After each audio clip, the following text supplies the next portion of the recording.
Welcome to the second episode of Public Speaking. I am Jerry Kariuki. I'll be the lead judge for this particular round. I'm joined by John Miano and Felix Nyachio. The topic for this episode shall be global food wastage, 820 million people hungry, obesity deaths, the irony. We now welcome the first speaker to the floor, Cynthia McKenna from Pioneer International University. Good evening, ladies and gentlemen. On to our headlines tonight. Global food wastage. 800 million people are hungry, while obesity deaths are on the rise. Food Network, an international celebrity reality show, continues to squander food and has been sued for food wastage. Alternatively, they claim that the food that is used on the show and is not consumed is given to hardworking crew members and given to charitable organizations that they will rather not mention. America's Next Top Model, a reputable company that deals with modeling, has increased its budget towards photo shoots by models using food as opposed to clothes.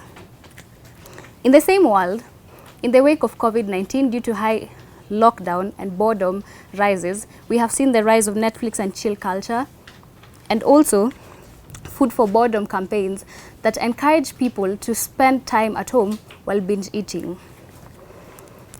There is a rising number of food that is wasted and thrown away due to the fact that it is not photogenic or otherwise cosmetic, in that bananas do not look good enough to be put on shelves, hence they are thrown away because they just do not look good enough.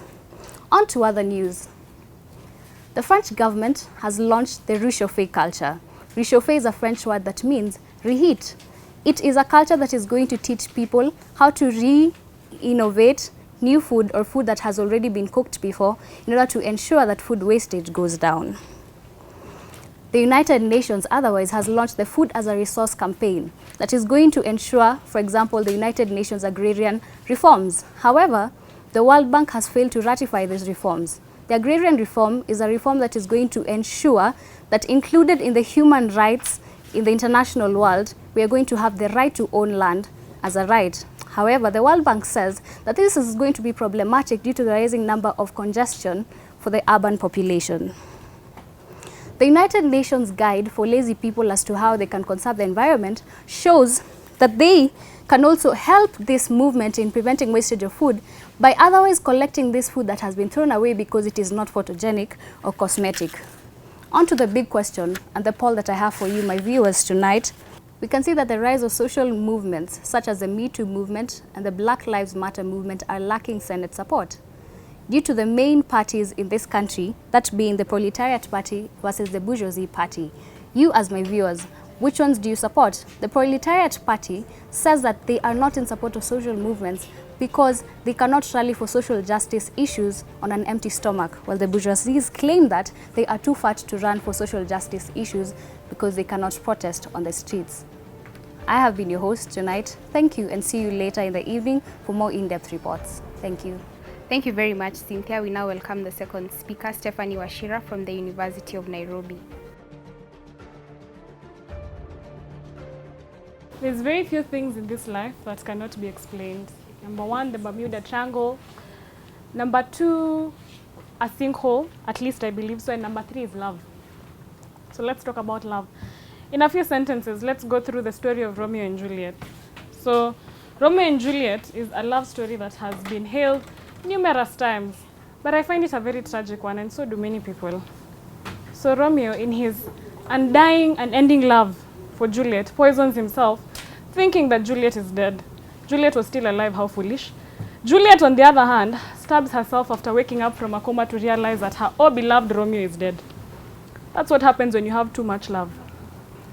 Adolf Hitler, his father, grew up beating him severally and humiliating him.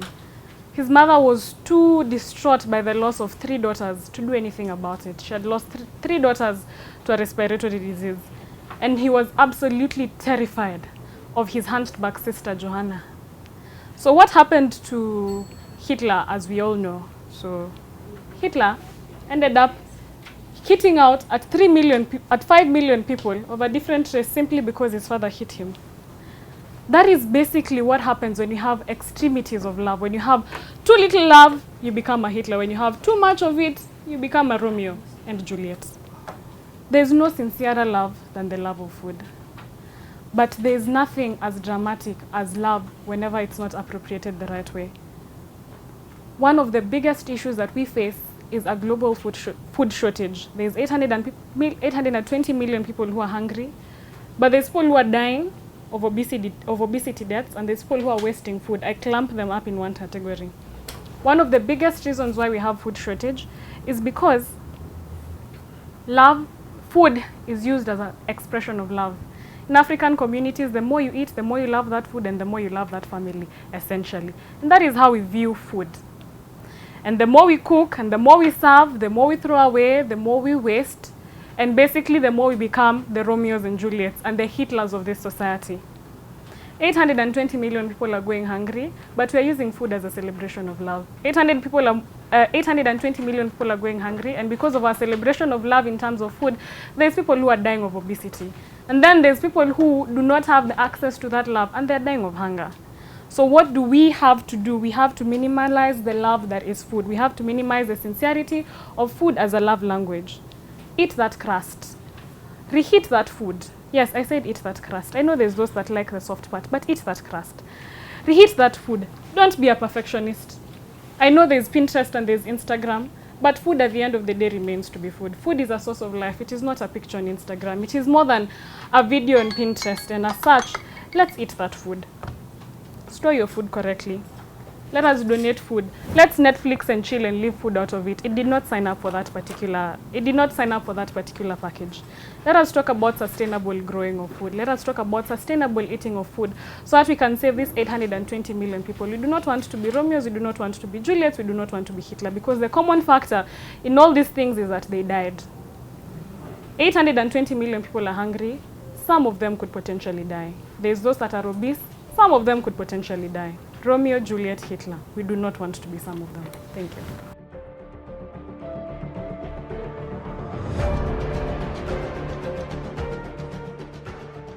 In this episode, the panel was made up of 3 judges. We arrived at a split decision of 2-1, where Stephanie took the day. The speakers were tasked to be creative and informative at the same time. For this reason, we found Stephanie's speech to be coherent and relatable. Her story clearly connected the love for food to its consequences. She explained that too much love for food would lead to obesity, and little love would also lead to hunger. And for that reason, she took the day.